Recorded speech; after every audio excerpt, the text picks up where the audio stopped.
Ladies and gentleman, ನಟ ದರ್ಶನ್ ಅವರು ರೇಣುಕಾಸ್ವಾಮಿ ಹತ್ಯೆ ಕೇಸ್ನಲ್ಲಿ ವಿಚಾರಣಾ ಕೈದಿಯಾಗಿ ಪರಪ್ಪನ ಅಗ್ರಹಾರವನ್ನ ಸೇರಿದ್ದಾರೆ.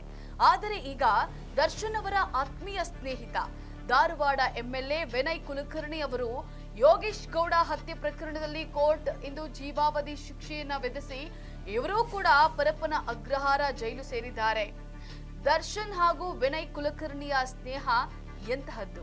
ಇವರ ಸ್ನೇಹ ಯಾವಾಗ ಶುರುವಾಯಿತು? ಈ ಕುರಿತ ಅಪ್ಡೇಟ್ಸ್ ಅನ್ನ ಕೊಡ್ತಾ ಹೋಗ್ತೀನಿ. ನೆಲ ಜಲ ಭಾಷೆಗಾಗಿ ಪ್ರಾಮಾಣಿಕ ಪತ್ರಿಕೋದ್ಯಮ. ನೀವು ನೋಡ್ತಾ ಇದ್ದೀರಾ ಫೋಕಸ್ ಟಿವಿ. ನಾನು ಪವಿತ್ರ.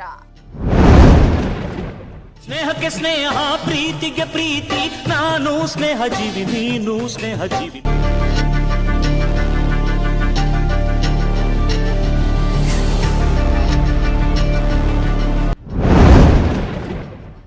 ವಿನಯ್ ಕುಲಕರ್ಣಿ ಮತ್ತು ದರ್ಶನ್ ಸ್ನೇಹವು ಸ್ಯಾಂಡಲ್ವುಡ್ ಮತ್ತು ಪಾಲಿಟಿಕ್ಸ್ ನಡುವಿನ ಅತ್ಯಂತ ಭದ್ರವಾದ ಗೆಳೆತನಗಳಲ್ಲಿ ಒಂದು.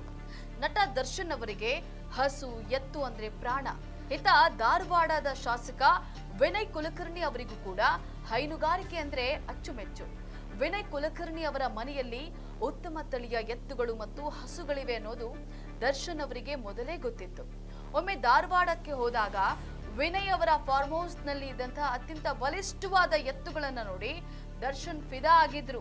ಆ ಎತ್ತುಗಳ ಮೇಲಿನ ಪ್ರೀತಿಯಿಂದಲೇ ಅವುಗಳನ್ನ ಖರೀದಿಸಿ ಮೈಸೂರಿನ ತಮ್ಮ ಫಾರ್ಮ್ ಹೌಸ್ಗೆ ತಂದಿದ್ರು.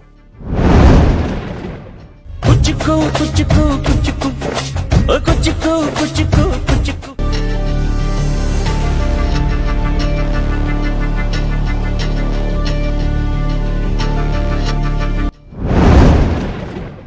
ಬೆಂಗಳೂರು ಅಥವಾ ಮೈಸೂರಿನಿಂದ ಧಾರವಾಡದ ಕಡೆ ಬಂದಾಗ್ಲೆಲ್ಲ ದರ್ಶನ್ ಅವರು ವಿನಯ್ ಕುಲಕರ್ಣಿ ಅವರ ಫಾರ್ಮ್ ಹೌಸ್ಗೆ ಭೇಟಿಯನ್ನ ನೀಡ್ತಾ ಇದ್ರು. ಅಲ್ಲಿನ ಎತ್ತುಗಳಿಗೆ ಮೇವು ಹಾಕೋದು, ಅವುಗಳ ಮೈ ಸವರುತ್ತಾ ಸಮಯ ಕಳೆಯೋದು ದರ್ಶನ್ ಅವರಿಗೆ ತುಂಬಾ ಇಷ್ಟದ ಕೆಲಸ. ಆ ಪ್ರಾಣಿಗಳ ಒಡನಾಟವೇ ಇವರಿಬ್ಬರ ಸ್ನೇಹವನ್ನ ಇನ್ನಷ್ಟು ಗಟ್ಟಿಗೊಳಿಸಿದೆ. ವಿನಯ್ ಕುಲಕರ್ಣಿ ಅವರು ಸಣ್ಣ ವಯಸ್ಸಿನಿಂದಲೇ ಕೃಷಿ ಮತ್ತು ಪಶುಸಂಗೋಪನೆಯಲ್ಲಿ ತೊಡಗಿಸಿಕೊಂಡವರು. ಅವರ ಬಳಿ ಇದ್ದಂತಹ ಹಳ್ಳಿಕಾರ್ ಮತ್ತು ವಿವಿಧ ತಳಿಯ ಎತ್ತುಗಳ ಮೈಕೊಟ್ಟು ನೋಡಿಯೇ ದರ್ಶನ್ ಅವರಿಗೆ ಅವುಗಳನ್ನ ಸಾಕುವಂತಹ ಆಸೆ ಹುಟ್ಟಿತು. ವಿನಯ್ ಕುಲಕರ್ಣಿ ಅವರ ಬಳಿ ಇದ್ದಂತಹ ಒಂದು ಜೋಡಿ ಎತ್ತುಗಳನ್ನ ಖರೀದಿ ಮಾಡಿದ್ರು. ಗೆಳೆಯನ ಪ್ರೀತಿಗಾಗಿ ವಿನಯ್ ಕುಲಕರ್ಣಿ ಕೂಡ ಸಂತೋಷದಿಂದ ಅವುಗಳನ್ನ ನೀಡಿದ್ರು. ಈ ಎತ್ತುಗಳನ್ನ ದರ್ಶನ್ ಅವರು ಮೈಸೂರಿನ ತಮ್ಮ ಫಾರ್ಮ್ ಹೌಸ್ಗೆ ರವಾನಿಸಿದ್ರು. ಅಷ್ಟೇ ಅಲ್ಲ, ಯಾವ ಎತ್ತುಗಳನ್ನ ಖರೀದಿಸಬೇಕು ಅಂತ ಹೇಳಿ ಆಗ ಸಹಾಯ ಮಾಡಿದ್ದೆ ವಿನಯ್ ಕುಲಕರ್ಣಿ ಅಂತೆ.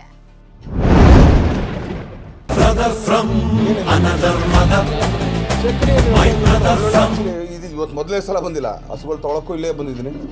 ಅದು ಬಿಟ್ಟರೆ ಒಳ್ಳೆ ಆ್ಯಕ್ಚುಲಿ ಉಂಗುಳು ಎತ್ಗಳು ತಂದಿದ್ದಾರೆ ನಮ್ಮ ನಾಯಕರು. ಅವ್ರ ಜೊತೆಗೆ ಸುಮ್ಮನೆ ಒಂದು ರೌಂಡ್.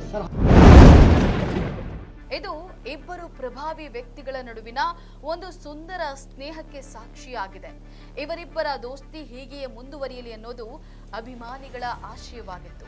ಆದ್ರೆ ಇಬ್ಬರೂ ಕೂಡ ಪರಪ್ಪನ ಅಗ್ರಹಾರ ಜೈಲಿನಲ್ಲಿ ಭೇಟಿಯಾಗ್ತಿರೋದು ಬೇಸರದ ಸಂಗತಿ. ಇದಾಗಿತ್ತು ಈ ಹೊತ್ತಿನ ನ್ಯೂಸ್ ಅಪ್ಡೇಟ್ಸ್. ನೆಲ ಜಲ ಭಾಷೆಗಾಗಿ ನೋಡ್ತಾ ಇರಿ ಫೋಕಸ್ ಟಿವಿ. ಚಿಂತೆ ಯಾಕೆ ಮಾಡುತ್ತೀಯೋ ಗೆಳೆಯ?